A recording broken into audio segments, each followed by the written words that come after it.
وقتی توی یه جاده سفر میکنین خوبه که موانع راهو بشناسین، چون نمیخواین تصادف کنین، مگه نه؟ همین مسئله توی سفر ما به سوی موفقیت هم صدق میکنه.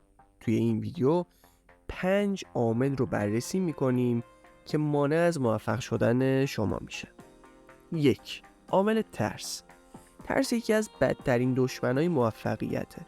وقتی که ترس ریشه های حساس خودشو دور شما میپیچه و شما رو به اسارت خودش در میاره، هرگز قادر نخواهید بود که به رویاهای خودتون برسید. ما باید با ترس خودمون روبرو بشیم و ببینیم که اصلا به چه دلیلی اونا وجود دارن. اونا رو به گوشه‌ای پرتاب بکنیم و رویاهای خودمون رو با اشتیاق شکست ناپذیر دنبال کنیم. 2. رغبت و بی‌علاقگی. بی پرده بگم، اون چیزی که بسیاری از افراد رو از موفقیت باز می‌داره عدم داشتن انرژی و انجام کاریه که باعث حرکت به سطح بعدی میشه. اونا به نقطه‌ای میرسن که احساس راحتی میکنن و سپس خودشون رو برای چرتی به درازای تمام عمرشون آماده میکنن.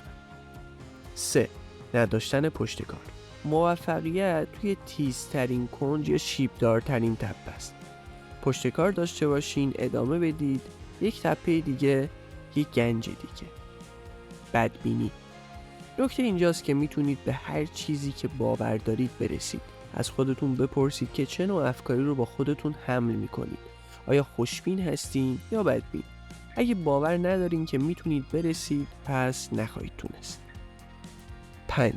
انتخاب افراد نامناسب برای گذراندن وقتتون.